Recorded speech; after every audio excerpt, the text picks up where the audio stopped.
Mi cuerpo ya no es tu recurso. Envió por mensaje. Hecho, respondí. Su abogado se rió. Mi cuerpo ya no es tu recurso, me escribió a las 6:47 de la mañana. Le respondí, hecho. Su abogado se rió cuando entré solo a la corte. Dejó de reírse cuando la jueza leyó la primera página de mi petición. Luego, encontré los expedientes médicos. Ella había estado tomando anticonceptivos durante 8 años, mientras yo creía que era infértil. Mi nombre es Austin Sutton. Tengo 47 años, y pasé 22 de ellos como piloto militar. Antes de hacer la transición a la ingeniería de aviación para un contratista aeroespacial civil. Soy el tipo de hombre que lee manuales técnicos por diversión, que mide 2 veces y corta una. Que cree en la precisión por encima del impulso. Mi padre, un veterano de Vietnam que construyó un hogar con más cicatrices que medallas. Me enseñó que la disciplina no se trata solo de seguir órdenes.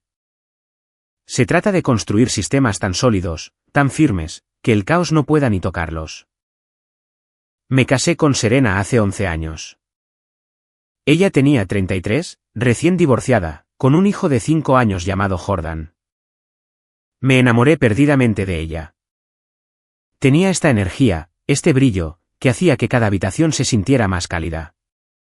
Y Jordan, ese niño se convirtió en mío desde el momento en que lo conocí. Su padre biológico era un fantasma. Un tipo que se había consumido por las drogas y desaparecido antes del segundo cumpleaños de Jordan. No solo asumí el papel de padre, me convertí en su padre.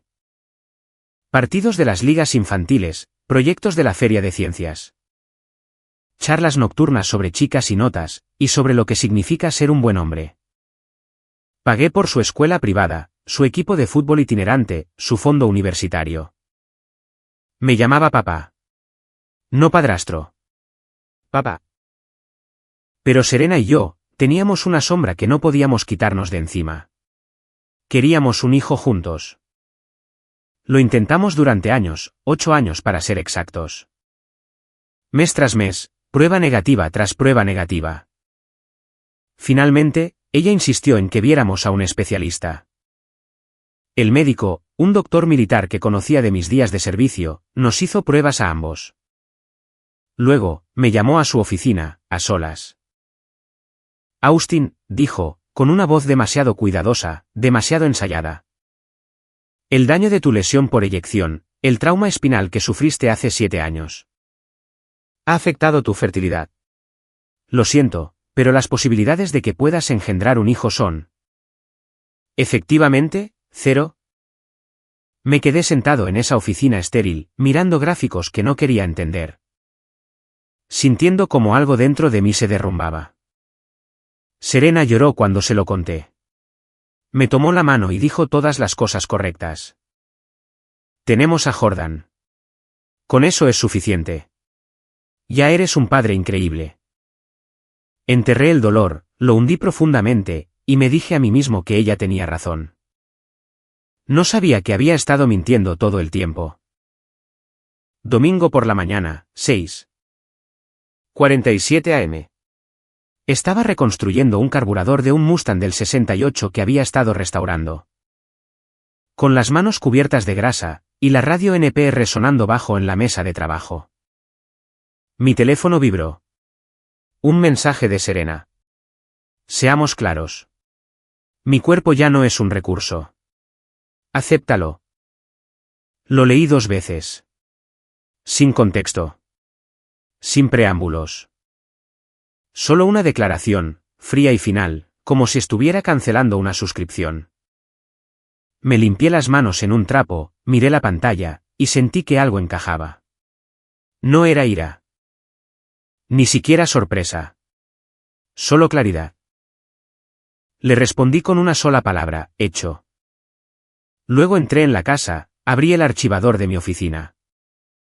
Y saqué una carpeta que había etiquetado como contingencia, sí, hace 6 años. La abrí en mi escritorio y comencé a leer. Porque esto es lo que pasa cuando eres piloto, cuando eres ingeniero. No solo esperas que los sistemas aguanten. Los construyes para que, cuando fallen, tú ya estés 3 pasos por delante. Y Serena acababa de activar el sistema de seguridad que nunca supo que existía. La carpeta no era gruesa por accidente. Eran 6 años de preparación, comprimidos en 43 páginas de documentación. Contratos y posicionamiento estratégico. Hace 6 años, cuando Serena vino por primera vez con su sueño de lanzar una marca de bienestar. No me limité a darle dinero y esperar lo mejor. Le construí una estructura, una fortaleza en realidad, una que ella nunca se molestó en entender. Se había inspirado en un retiro en Sedona, llegó a casa radiante, hablando de sanación holística. Suplementos orgánicos y de empoderar a las mujeres para que reclamaran sus cuerpos. Tenía visión, eso se lo concedo. Podía pintar un cuadro que hacía creer a la gente. Pero la visión no presenta la documentación a la FDA. La visión no negocia contratos con proveedores ni navega por las regulaciones de importación. Ahí es donde entré yo. Usé $80,000 de mi pensión militar diferida para financiar su negocio. Pero no le di un cheque. Creé el Fideicomiso Familiar Sutton. Una entidad legal diseñada para proteger activos y asegurar la estabilidad a largo plazo. Al menos, así es como se lo expliqué. Lo que no le expliqué fue la letra pequeña, oculta en el artículo 4, sección 3. La cláusula que estipulaba que cualquier declaración pública de disolución matrimonial activaría una revisión de cumplimiento automática de todas las entidades afiliadas al fideicomiso. Ella firmó sin leer. Recuerdo el momento. Estaba sentada en la mesa de la cocina, emocionada. Moviendo la pierna como siempre hacía cuando estaba impaciente. Cariño, confío en ti para estas cosas, había dicho. Garabateando su firma en 3 documentos distintos. Tú eres el de los detalles. Yo soy la de la visión. Yo había sonreído, le besé la frente, y presenté los papeles esa misma tarde. El negocio despegó más rápido de lo que ninguno de los dos esperaba. Su marca, Radiant Essence, capitalizó el auge del bienestar. Polvos adaptogénicos, tés orgánicos, cajas de suscripción llenas de atados de salvia y cuarzo rosa. Todo se veía hermoso, etiquetas limpias, empaques terrosos, su rostro en cada pieza de marketing. Radiante y auténtico. Pero detrás de la estética, estaba mi infraestructura. Cada contrato con proveedores que negocié. Cada certificación de cumplimiento que obtuve a través de contactos que hice durante mis años trabajando con logística militar y proveedores aeroespaciales. El registro de la FDA, las certificaciones orgánicas del USDA, el seguro de responsabilidad civil. La logística del almacén yo le entregué una operación llave en mano. Y la dejé pensar que la había construido ella misma. ¿Y la junta directiva? Ella sabía que existían. Incluso conoció a 2 de ellos en un evento de lanzamiento. Lo que no sabía era que los 4 eran personas con las que serví. Tom Hendricks, exoficial de logística de la Fuerza Aérea. Patricia Vale, abogada JAG retirada de la Marina. David Kastner, exgerente de cadena de suministro del Ejército. Y Rachel Ortiz. Una especialista en cumplimiento civil con la que había trabajado en contratos aeroespaciales. Ninguno de ellos le debía nada a Serena, pero a mí sí me debían. La estructura del fideicomiso significaba que, aunque Serena figuraba como fundadora y CEO, el control de voto permanecía en la Junta. Y según el acuerdo operativo, cualquier daño a la reputación del fideicomiso, derivado de las acciones de un miembro fundador, activaría medidas de protección. Congelación de activos, notificaciones a proveedores y auditorías de cumplimiento. Su mensaje de texto, con fecha y hora y guardado en mi teléfono, era un daño a la reputación. Un repudio público de nuestro matrimonio. Enviado a través de una plataforma digital con metadatos que podía presentar como prueba. Acababa de activar el interruptor de apagado. Imprimí el mensaje de texto, lo añadí a la carpeta y abrí mi portátil. La petición que redacté hace 3 años, solo como precaución. Todavía estaba guardada en mi almacenamiento en la nube. La abrí, actualicé la fecha y la hora, Imprimí las 18 páginas y firmé cada una. Para las 9:12 de la noche. Había programado una cita para presentarla en el juzgado del condado para el martes por la mañana. Serena pensó que estaba haciendo una declaración. No se dio cuenta de que acababa de firmar la orden de demolición de todo lo que creía que era suyo. El martes por la mañana llegó con el tipo de claridad que sigue a una tormenta que no sabías que sé. Estaba gestando. Llevaba mi mejor traje, azul marino. Planchado la noche anterior con la misma precisión que usaba para preparar el equipo de vuelo. Sin corbata, sin abogado, sin emoción visible. Solo yo, una carpeta manila y 18 páginas de documentación que lo cambiarían todo. El pasillo del juzgado olía a madera vieja y burocracia. Con luces fluorescentes zumbando en lo alto. Llegué 30 minutos antes, encontré un banco y esperé. Serena apareció 10 minutos antes de la hora programada, flanqueada por su abogado. Un tipo llamado Trevor Hastings. De unos 40 y tantos, con un reloj caro que captaba la luz cuando gesticulaba. El tipo de sonrisa ensayada que sugería que ya había ganado antes de que comenzara la audiencia. Serena llevaba una chaqueta de color crema sobre una blusa de seda. El pelo recogido de una manera que decía profesional, serena, intocable. No me miró, ni una sola vez. Hastings sí lo hizo. Me evaluó como si yo fuera un fallo técnico que tendría que solucionar. Algo molesto, pero en última instancia, inofensivo. Cuando el secretario llamó nuestro caso, entramos en la sala. La jueza, una mujer de pelo cano llamada Caroline Víquez. Se acomodó detrás del estrado con la eficiencia de alguien que llevaba 30 años haciendo esto. Abrió el expediente, escaneó la primera página y levantó la vista. Señor Sutton, dijo, mirándome por encima de sus gafas de leer. ¿Se representa a sí mismo en este asunto? Sí, su señoría, respondí, con voz firme. Hastings se inclinó hacia adelante, su voz suave y practicada, diseñada para sonar razonable. Su señoría. Si me permite. El esposo de mi clienta ha decidido proceder sin representación legal.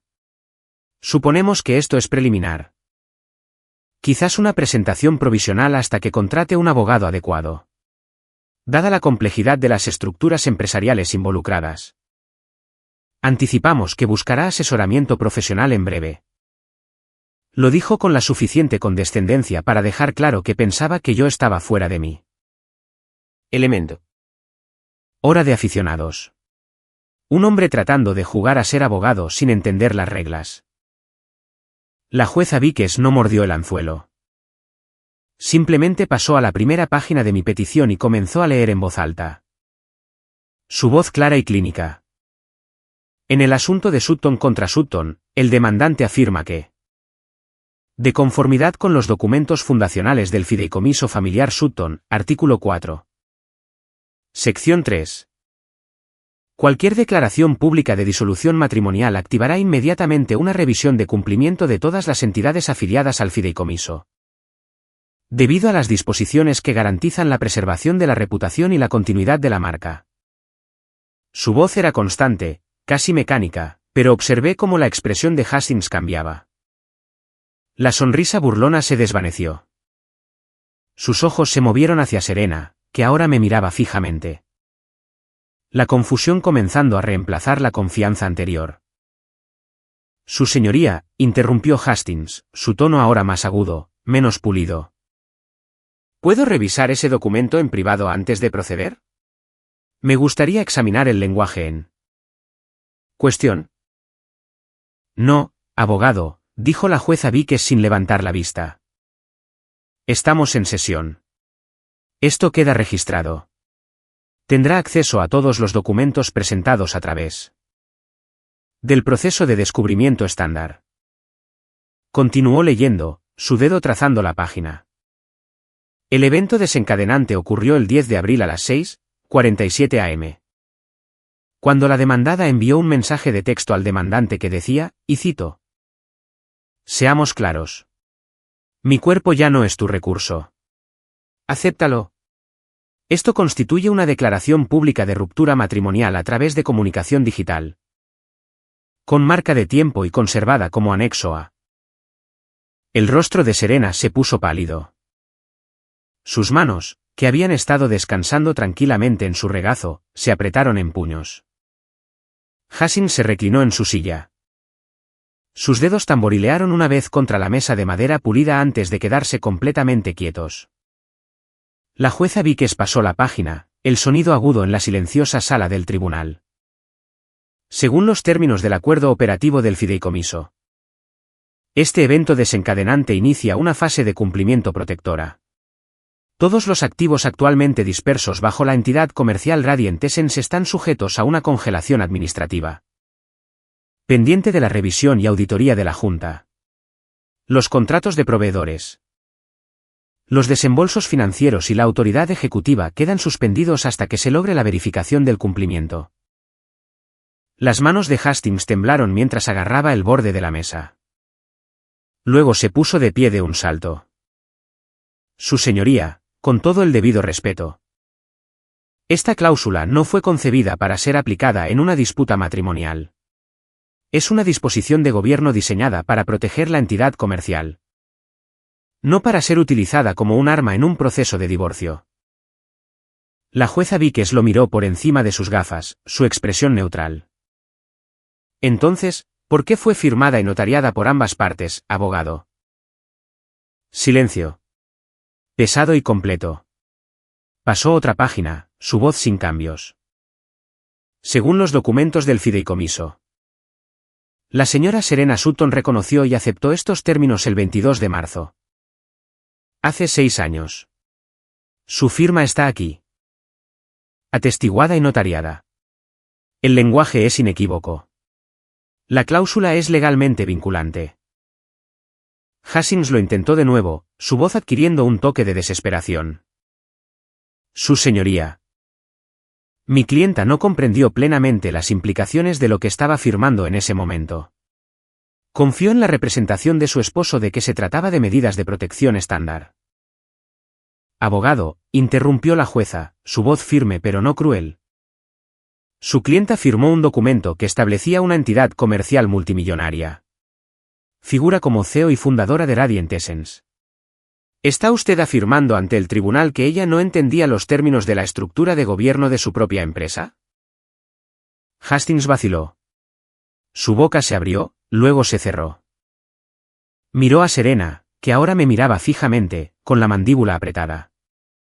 Sus manos tan apretadas que sus nudillos se habían vuelto blancos. La jueza Víquez cerró la carpeta con un golpe decisivo. La estructura se mantiene. La revisión de cumplimiento procede como se describe en la documentación del fideicomiso. No se concederá ninguna suspensión en este momento. La próxima audiencia está programada para el 18 de mayo a las 2:12 de la noche. Se levanta la sesión. El mazo cayó. Un golpe seco que resonó en la sala. Hastings se volvió hacia Serena inmediatamente, inclinándose cerca, susurrando algo urgente. Probablemente algo sobre apelaciones, mociones o los próximos pasos. Ella no respondió. Ni siquiera pareció oírlo. Seguía mirándome. Y por primera vez desde aquel mensaje de texto, lo vi en sus ojos. No ira. No desafío. Ni siquiera confusión. Miedo. Miedo puro y sin diluir. Me levanté, recogí mi carpeta. Me enderecé la chaqueta y salí de la sala del tribunal sin decir una palabra. Sin contacto visual. Sin reconocimiento. Porque cuando los sistemas son sólidos, cuando la documentación es hermética, no necesitas discutir. No necesitas hacer alardes ni dar discursos. Simplemente dejas que la maquinaria funcione. No fui a casa después del tribunal. Fui a mi oficina. Un pequeño espacio de trabajo que mantenía en las instalaciones aeroespaciales donde asesoraba sobre sistemas de aviónica y protocolos de seguridad de vuelo. Necesitaba silencio.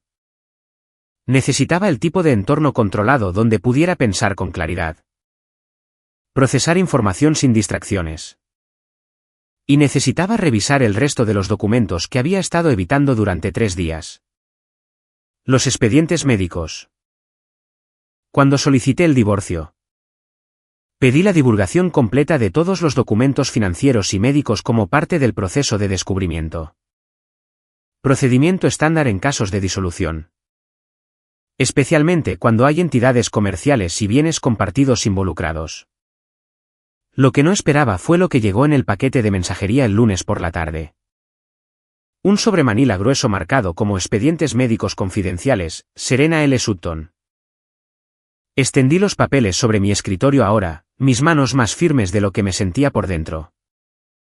El primer documento era un estado de cuenta de la ginecóloga de Serena, fechado hace 6 meses. Examen anual de rutina, citología, análisis de sangre, nada inusual. Pero grabada en la parte de atrás había una factura secundaria, con letra más pequeña. Fácil de pasar por alto si no estabas buscando, reemplazo de DIU fechado hace 4 años. Lo miré fijamente, leí las palabras de nuevo, y luego una tercera vez. Deseando que dijeran algo diferente. DIU. Dispositivo intrauterino. Anticonceptivo. Hace 4 años. 2 años completos después de que el médico me dijera que era infértil. 2 años después de haberme sentado en esa fría sala de examen y que me dijeran que mi cuerpo había fallado. Que la lesión por eyección me había robado la capacidad de engendrar hijos. Mi pulso no se aceleró. No sentí rabia ni traición en ese momento. Me sentí frío, mecánico. Como si estuviera leyendo un esquema técnico con un fallo crítico resaltado en rojo. Un problema que necesitaba análisis y corrección inmediatos. Pasé a la página siguiente. Otro estado de cuenta. La misma clínica. Inserción de DIU fechada hace 9 años, 6 meses después de que empezáramos a intentar tener un bebé. 6 meses después de que Serena viniera a mí, con lágrimas en los ojos. Diciendo que quería que tuviéramos un hijo juntos, que Jordan merecía un hermano. ¿Qué quería darme ese regalo? El siguiente documento era un registro de recetas. Píldoras anticonceptivas, resurtidas cada 3 meses durante los últimos 7 años. Cobertura continua e ininterrumpida. A su nombre, de una farmacia al otro lado de la ciudad, no la que usábamos normalmente. No donde yo recogía mis propias recetas o la medicación para la alergia de Jordan. Me recliné en mi silla y miré al techo, forzándome a procesar esto lógicamente. Ella había estado tomando anticonceptivos todo el tiempo. Todo el tiempo que lo habíamos estado intentando. Todo el tiempo que yo creí que era yo quien no podía tener hijos. Que mi lesión nos había robado ese futuro. ¿Y el médico militar que me dio el diagnóstico? Encontré su nombre en otro documento, enterrado 3 páginas más adentro. Un recibo de pago, transferencia electrónica, $15,000 de la cuenta corriente personal de Serena al Dr. Raymond Kellerman. Fechado 3 días después de mi cita. 3 días después de que me mirara a los ojos y me dijera que mi cuerpo estaba roto. $15,000 por un diagnóstico que era una mentira. Revisé mis propios expedientes médicos. Los que había solicitado por separado del Centro Médico de Veteranos. El archivo completo de mi lesión por eyección de hace 7 años. Trauma espinal, sí. Vértebras comprimidas en la parte baja de la espalda. Daño nervioso que había requerido meses de fisioterapia. Pero nada sobre fertilidad. Nada sobre complicaciones reproductivas. La lesión había afectado mi columna, mi movilidad por un tiempo. Pero no mi capacidad para engendrar un hijo. Desplacé página tras página. Consultas con 3 especialistas diferentes. Ninguno de ellos había mencionado la infertilidad. Ni una sola vez. Ella le pagó. Le pagó al Dr. Kellerman $15,000 para que me mintiera. Para que me mirara a los ojos y me diera un diagnóstico que me destruiría. Que me haría cargar con el peso del fracaso durante 8 años. Me incliné hacia adelante, con los codos en el escritorio. Y presioné las palmas de mis manos contra mis ojos, respirando lentamente por la nariz. Durante 8 años, había llevado el peso de creer que le había fallado a ella. Que nos había fallado a nosotros.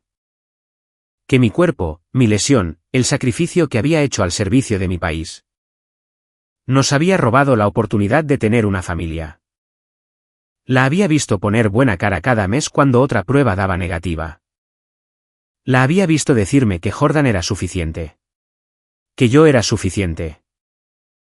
Que no necesitábamos otro hijo para estar completos. Y todo el tiempo, ella había estado tomando pastillas. Usando un DIU. Asegurándose absolutamente de que nunca quedaría embarazada. Porque no quería un hijo mío. La comprensión se apoderó de mí como un peso que no podía sacudirme. No era ira, todavía no. Solo un dolor hueco e insondable que parecía tirar de todo dentro de mí. Jordan. Pensé en Jordan. El niño que había criado, amado, guiado, entrenado a lo largo de la vida. El niño que me llamaba papá, que nunca había conocido a su padre biológico. En quien había invertido todo. Le había dado todo lo que tenía porque pensaba que era el único hijo que tendría jamás. La única oportunidad que tendría de ser padre. Y tal vez todavía lo era. Tal vez ese capítulo estaba cerrado ahora, pero no por una lesión. No porque mi cuerpo hubiera fallado. Sino porque Serena había decidido por los dos. Ella me había robado esa elección, esa posibilidad, ese futuro. Y me hizo creer que era mi culpa. Reuní los documentos con cuidado, los coloqué en una carpeta marcada como evidencia. Fraude médico, y la guardé bajo llave en el cajón de mi escritorio. Junto a los documentos del fideicomiso. Luego me senté en el silencio de mi oficina, dejando que el dolor se asentara. Dejando que se comprimiera en algo más duro, algo más denso, algo que pudiera usar. Comenzó el miércoles por la mañana. Serena me llamó 7 veces antes de que finalmente contestara. ¿Qué hiciste? Su voz era aguda, llena de pánico. Austin, ¿qué diablos hiciste? Presenté una petición, dije con calma. ¿Recibiste la notificación? Mis cuentas están congeladas. Todas. Las del negocio, las personales. Todo. No puedo acceder a nada. Me recliné en mi silla de oficina. Ese es el protocolo de cumplimiento. Está en los documentos del fideicomiso que firmaste. Esto es una locura, gritó. No puedo pagar a mi personal. No puedo procesar pedidos. El sistema de pago del sitio web está caído. Los proveedores me están llamando preguntando por retenciones de autorización. Entonces deberías hablar con la junta, dije. Ellos están manejando la revisión. ¿La junta? ¿Tu junta? Esa es tu gente, Austin. Son la gente del fideicomiso, corregí. Y están siguiendo los procedimientos que tú aceptaste. Hizo un sonido a medio camino entre una risa y un sollozo. Estás destruyendo mi negocio. No, dije en voz baja. Estoy protegiendo los activos del fideicomiso. Hay una diferencia. Colgó. Para el jueves, las llamadas comenzaron a llegar de otras personas, proveedores, socios. La mujer que dirigía su almacén de cumplimiento. Todos habían recibido la misma notificación. Autoridad operativa suspendida pendiente de revisión de cumplimiento. Patricia Vale, una de las miembros de la Junta y exabogada JAG de la Marina, me llamó esa tarde. La congelación se mantiene, dijo. Hemos notificado a todos los proveedores principales e instituciones financieras. La señora Sutton intentó acceder a la cuenta bancaria del negocio esta mañana. El banco la remitió a nuestra oficina. ¿Qué hay de la sociedad corporativa?, pregunté. La de la cadena de spas. Recibieron nuestra carta ayer. Están solicitando documentación de la estructura de propiedad antes de proceder con el contrato. Les hemos informado que el proceso de revisión suele tardar de 60 a 90 días. Asentí, aunque ella no podía verme. Y la mujer que invirtió en el negocio, la socia de $200,000, Catherine Bass, llamó a nuestra oficina esta mañana. Está solicitando una aclaración sobre su posición accionaria. Aparentemente, estaba bajo la impresión de que poseía el 20% de la empresa. ¿Qué dicen los papeles? Figura como consultora. Sin participación accionaria. Sin derecho a voto. Solo un acuerdo de servicios que expiró hace 6 meses. Cerré los ojos. Otra persona que Serena había manipulado. Otra relación construida sobre mentiras. Envíale la documentación, dije. Merece saber la verdad. El viernes por la mañana, estaba en el garaje trabajando en el Mustang cuando Jordan salió. Sostenía su teléfono, con el rostro tenso de ira. ¿Es verdad?, preguntó. Levanté la vista del motor. ¿Qué es verdad? Mamá está diciendo que estás tratando de robarle su negocio. Que estás usando algún truco legal. Para quitarle todo lo que construyó. Me limpié las manos en un trapo, eligiendo mis palabras con cuidado. No estoy robando nada. Estoy haciendo cumplir los acuerdos que ambos firmamos. Está enloqueciendo, papá. No puede pagar el alquiler, no puede comprar comida. Congelaste todo. Jordan, dije, encontrando sus ojos. Hay cosas sobre esta situación que aún no entiendes. Cosas entre tu madre y yo que no tienen nada que ver contigo. Entonces explícamelo, exigió. Porque ahora mismo. Parece que estás siendo un imbécil controlador que no puede manejar un divorcio como un adulto. Las palabras dolieron, pero lo entendí. Serena había llegado a él primero, había enmarcado la narrativa a su manera. Te lo explicaré todo, dije, pero no hoy. Cuando sea el momento adecuado. Cuando todos los hechos estén claros, hablaremos. ¿Te lo prometo? Me miró fijamente por un largo momento, luego sacudió la cabeza. Como sea. Me quedo en casa de mamá esta noche. Volvió a entrar en la casa, y yo me quedé allí en el garaje, sosteniendo un trapo grasiento. Sintiendo la primera grieta real en la armadura que había construido a mi alrededor. Perder el negocio era una cosa. Perder a Jordan era algo para lo que no me había preparado. La llamada llegó el domingo por la tarde, un número desconocido. Casi no contesto. Austin Sutton. La voz era áspera, incierta. ¿Quién habla? Mi nombre es Derek Olson. Soy el padre biológico de Jordan.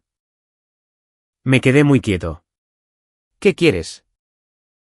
Necesito hablar contigo, en persona. Es sobre Serena. Nos encontramos en un restaurante de carretera junto a la autopista 40.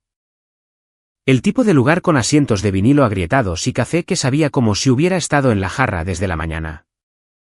Derek tenía 43 años pero parecía mayor, desgastado. Delgado de una manera que hablaba de años de vida dura.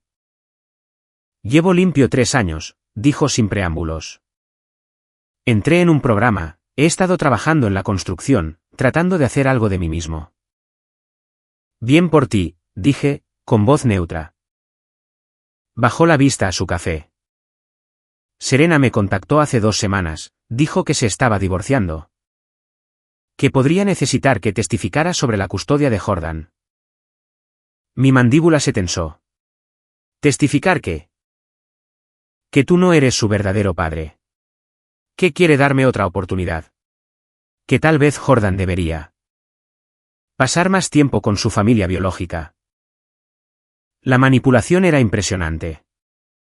Iba a usar a su padre biológico para sacarme de la vida de Jordan. ¿Piensas hacerlo?, pregunté. Derek levantó la vista, y vi algo en sus ojos que no esperaba, vergüenza e ira. No, dijo con firmeza. Por eso estoy aquí. Quería que supieras lo que está planeando. ¿Por qué me dirías esto? Se inclinó hacia adelante. Porque hace 3 años, cuando finalmente salí de rehabilitación e intenté ver a mi hijo. Serena no me dejó acercarme a él. Dijo que yo era tóxico. Peligroso. Que Jordan no necesitaba un padre como yo en su vida. Y tenía razón. No estaba listo. Pero ¿sabes lo que me dijo? Esperé. Dijo que Jordan ya tenía un padre.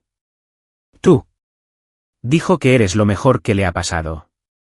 Que habías estado ahí para él de maneras que yo nunca podría.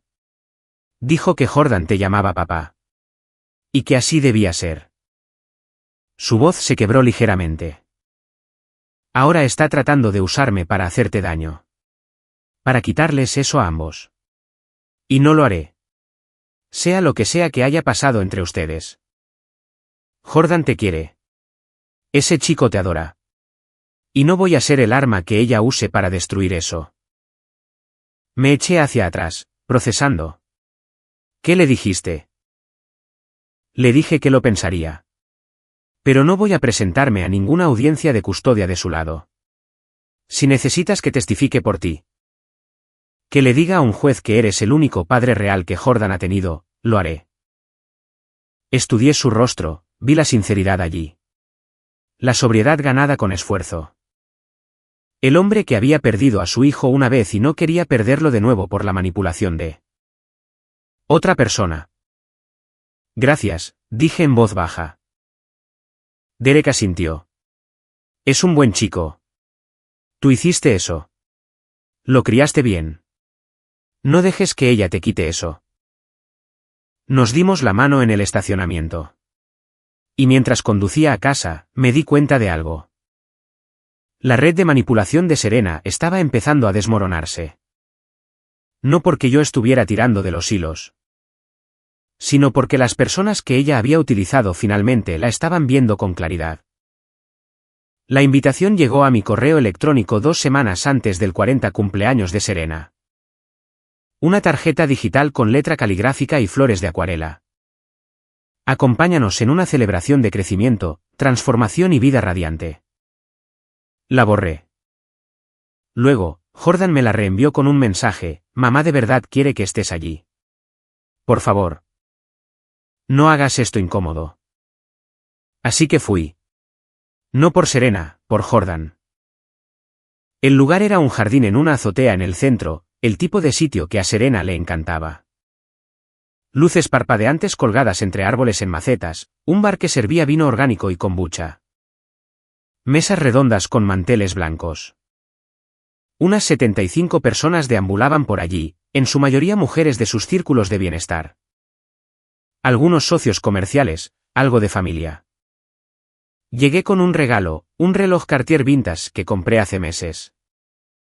Cuando todavía creía que teníamos un futuro. Ahora se sentía como una prueba de mi propia ingenuidad. Serena estaba presidiendo cerca del centro del espacio. Vistiendo un vestido blanco que probablemente costó más que el alquiler mensual de la mayoría de la gente. Me vio y, por una fracción de segundo, algo parpadeó en sus ojos. Luego apartó la mirada. Encontré una mesa en la parte de atrás, me senté y esperé. Los discursos comenzaron 1 hora después. Su socia comercial, la que no sabía que había sido estafada, fue la primera. Luego su coach de bienestar. Un tipo llamado Trevor Ashford a quien nunca había conocido pero que había visto de sobra en los registros de facturación. De unos 30 y tantos, complexión atlética. El tipo de sonrisa que vendía talleres de confianza y retiros de meditación. Habló de la visión de Serena, su coraje, su compromiso para empoderar a las mujeres. Luego Serena se levantó para dar su propio discurso. Quiero agradecer a todos los que han sido parte de este viaje, comenzó. Su voz cálida y practicada. Construir Radiant Essence ha sido la experiencia más desafiante y gratificante de mi vida. Continuó agradeciendo a su equipo, a sus proveedores, a su comunidad de seguidores. Luego dijo, quiero agradecer especialmente a Trevor. Has sido mi guía, mi mentor. Mi roca en algunos de los momentos más difíciles. Tu sabiduría ha transformado no solo mi negocio, sino mi vida. Lo mencionó 3 veces más por su nombre con esa sonrisa radiante que solía estar reservada para mí. Nunca mencionó mi nombre ni una vez. Miré alrededor de la sala. Algunas personas me miraban, incómodas. Sabían quién era yo, sabían que era su esposo. Sabían que había financiado el negocio que ella estaba celebrando. Y ella me había borrado por completo. Me levanté, caminé hacia su mesa y recogí el regalo que había dejado allí. La pequeña caja con el logo de Cartier. Serena se detuvo a media frase. Austin, ¿qué estás? Quédate el reloj, dije en voz baja. Te lo has ganado. Luego salí. El vídeo se hizo viral en 48 horas. Alguien había grabado el momento y lo había publicado en TikTok con la leyenda: cuando un esposo que lo financió todo es borrado. Tenía 3 millones de visitas para el jueves. Los comentarios fueron brutales. Agradeció a su coach 3 veces pero no a su esposo. Por esto hay que leer los contratos, chicas. Él financió sus sueños y ella ni siquiera pudo decir su nombre. El Instagram de Serena pasó de ser de apoyo a ser salvaje de la noche a la mañana. La gente exigía explicaciones, preguntaba sobre la estructura del negocio. Quería saber quién construyó realmente Radiant Essence. Para el viernes, 2 de sus patrocinadores habían retirado sus alianzas.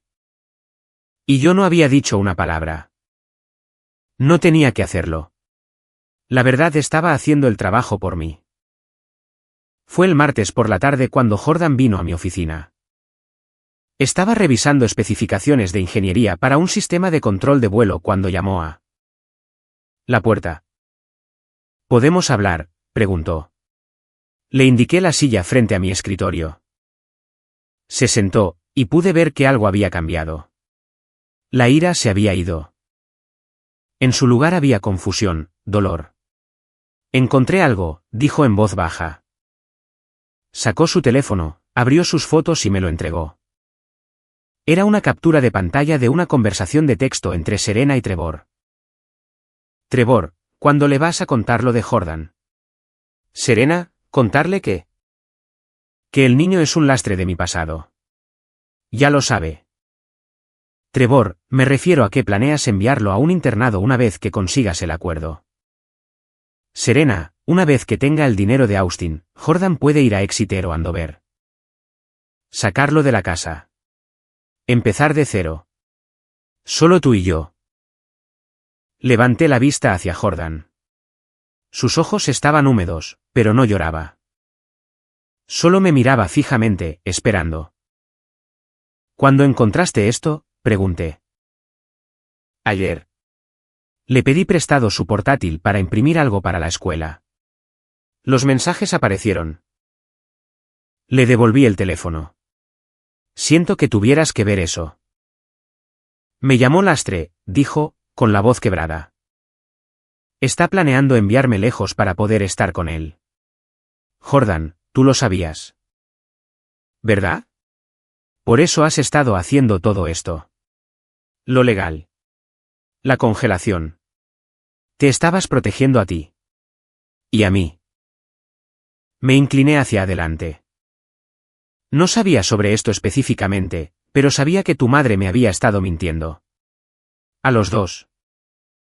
Se secó los ojos. Te dije que estabas siendo un imbécil. Dije que eras controlador. Y todo el tiempo. Solo estabas tratando de protegernos. No lo sabías, dije. Es tu madre. Se suponía que podías confiar en ella. ¿Puedo quedarme contigo?, preguntó. ¿Cómo, permanentemente? Ya no quiero vivir con ella. Por supuesto, dije de inmediato.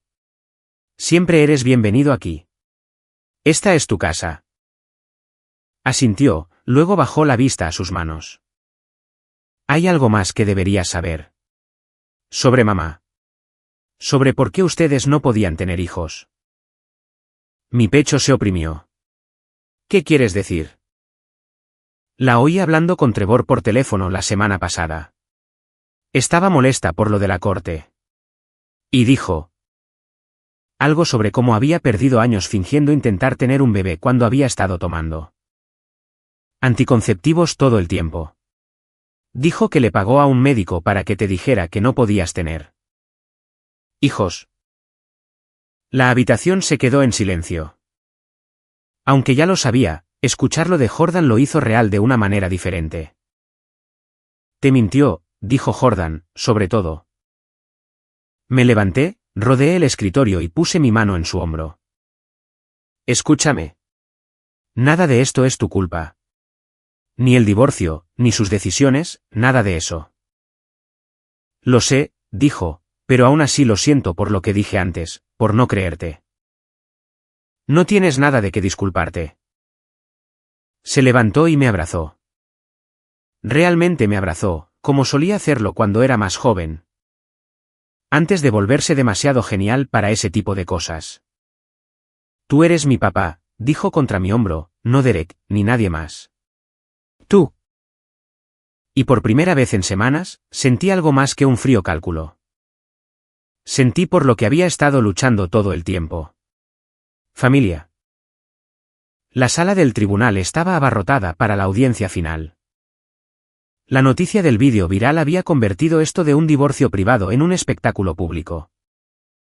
La jueza Víquez había emitido una orden estricta, sin cámaras. Sin dispositivos de grabación, pero eso no impidió que el pasillo se llenara de gente esperando presenciar la conclusión. Llegué temprano con Jordan. Él había insistido en venir, dijo que quería estar allí cuando todo terminara. Derek Olson ya estaba esperando afuera, con un traje que parecía prestado pero limpio. Me saludó con la cabeza y yo le devolví el saludo. Serena llegó con Trevor Hastings, que parecía significativamente menos seguro que en nuestra primera audiencia. La evidencia de fraude médico se había presentado hacía 2 semanas. El informe de cumplimiento de la Junta se había archivado.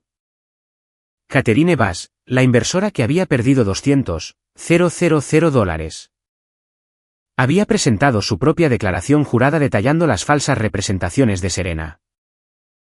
La jueza Víquez ocupó su lugar, revisó los expedientes frente a ella y levantó la vista.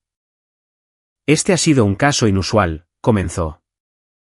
He revisado toda la evidencia presentada, incluyendo los expedientes médicos que indican un engaño deliberado con respecto a la fertilidad del señor Sutton. La documentación de la estructura empresarial que muestra falsas representaciones a los inversores. Y el testimonio del hijo menor, Jordan Sutton, con respecto a las intenciones de su madre. El rostro de Serena estaba pálido. Sus manos estaban apretadas en su regazo. Señor Hastings, continuó la jueza. ¿Desea su clienta hacer alguna declaración antes de que emita mi fallo? Hastings se puso de pie. Su señoría, mi clienta ha estado bajo un estrés tremendo. El vídeo viral, el escrutinio público. El abogado, interrumpió la jueza Víquez, pregunté si su clienta desea hacer una declaración. No si usted desea poner excusas. Hastings se sentó. Serena negó con la cabeza. Muy bien, dijo la jueza. Se volvió a sus notas. La estructura del fideicomiso se mantiene como está escrita. Todos los activos de Radiant Essence permanecen bajo el control del fideicomiso. La participación accionaria de la señora Sutton, que siempre fue condicional según los acuerdos firmados, queda revocada debido a un incumplimiento material de las obligaciones del fideicomiso y al daño reputacional a la entidad. El abogado de Serena comenzó a objetar, pero la jueza levantó la mano. Además, con respecto a la custodia de Jordan Sutton, de 16 años. El tribunal ha revisado su testimonio. La evidencia de intentos de alienación parental y los mensajes de texto que indican la intención de la señora Sutton de enviar al menor a un internado en contra de sus deseos. La custodia principal se otorga al señor Austin Sutton. La señora Sutton tendrá derechos de visita supervisada, pendientes de la finalización exitosa de la terapia familiar. La mano de Jordan encontró la mía debajo de la mesa. La apreté. Con respecto a la división de los bienes conyugales, continuó la jueza Víquez. La pensión militar del señor Sutton, ganada antes del matrimonio y protegida por la ley federal, sigue siendo de su propiedad exclusiva. La reclamación de la señora Sutton del 50% es denegada. Vi los hombros de Serena desplomarse. Sin embargo, dijo la jueza, y levanté la vista. El señor Sutton ha presentado una propuesta para un pago de liquidación de $50,000 a pagar en 2 años para ayudar con la transición de la señora Sutton. El tribunal considera esto razonable y ordena su implementación. Jordan me miró, sorprendido. Le había dicho que iba a hacerlo, pero no me había creído. Su señoría, dijo Hastings, levantándose de nuevo, mi clienta cree que tiene derecho a mucho más. Su clienta tiene derecho a lo que la ley y sus acuerdos firmados permiten. Dijo la jueza Víquez con firmeza. Ella entró en una estructura de fideicomiso por su propia voluntad. Firmó renuncias. Cometió fraude. Con respecto a información médica, intentó manipular a su hijo menor en contra de su padre custodio. El tribunal está siendo generoso con este acuerdo. Cerró el expediente. Este asunto está concluido. Se concede el divorcio. Se levanta la sesión. El mazo cayó. Serena no me miró al salir. Trevor Hastings recogió sus papeles rápidamente, susurrándole urgentemente mientras se iban. Jordan se volvió hacia mí. ¿Le diste dinero después de todo lo que hizo? $50,000, dije. Suficiente para que consiga un apartamento. Empiece de nuevo. No lo suficiente para financiar el estilo de vida que quería. Pero sí para sobrevivir. ¿Por qué?, preguntó. Lo pensé. Porque la misericordia no significa que no haya consecuencias. Significa que no destruyes a alguien por completo cuando tienes el poder de hacerlo. Tu madre tomó decisiones terribles. Nos hizo daño a los dos. Pero no me convertiré en el tipo de hombre que deja a alguien sin nada. Jordan me abrazó. Eres una mejor persona de lo que ella merece. Tal vez, dije. Pero no lo hago por ella. Lo hago para poder mirarte a los ojos y saber que hice lo correcto. Derek se nos acercó. Solo quiero decirte gracias por ser el padre que él necesitaba. Le estreché la mano. Cuídate, Derek. Lo haré, dijo. ¿Y si Jordan alguna vez quiere tomar un café, hablar, lo que sea? Estoy por aquí. Sin presiones. Solo, ya sabes, si él quiere. Jordan lo miró. Quizás alguna vez. Ya veremos. Derek asintió y se fue. Fuera del juzgado, el sol brillaba.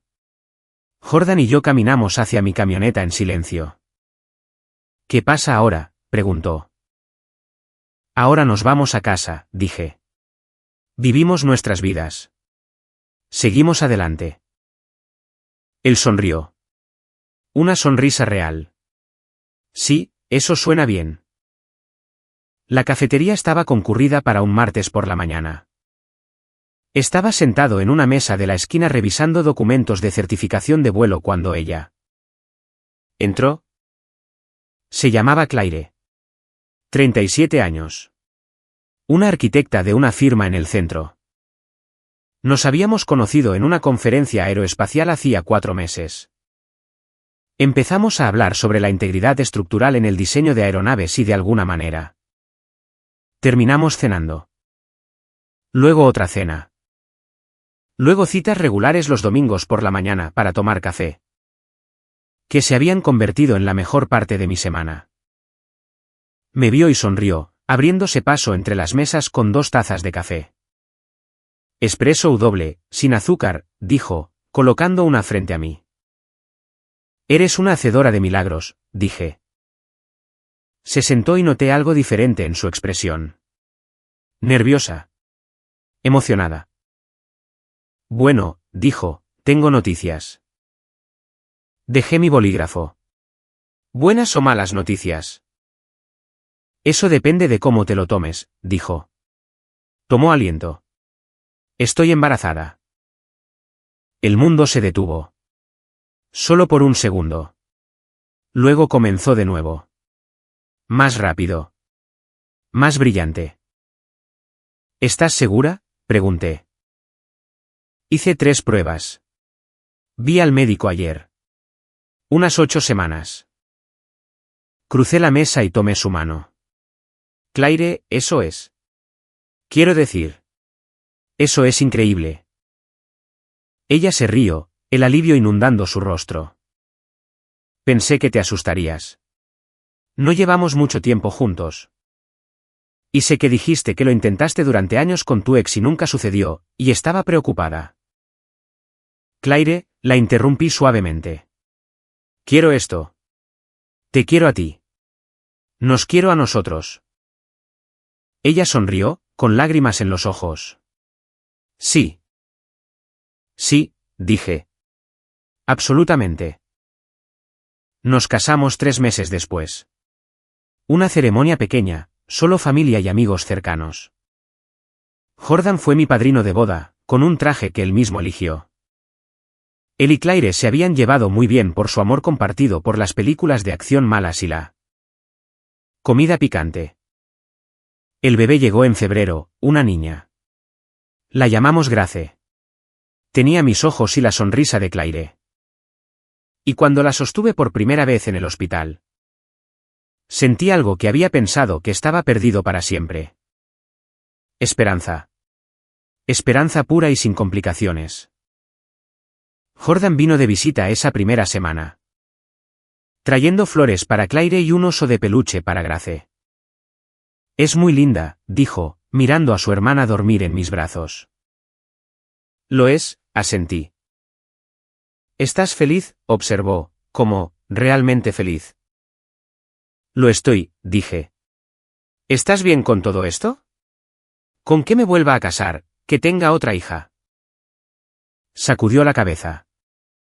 Papá. Te mereces esto. Has pasado toda tu vida cuidando de otras personas.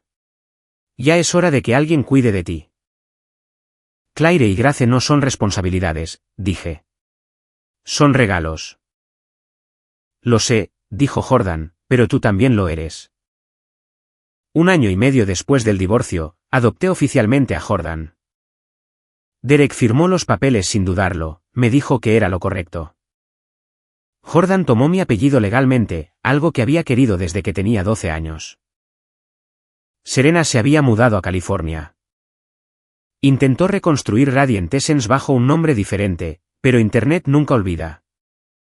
Su nueva empresa tuvo dificultades.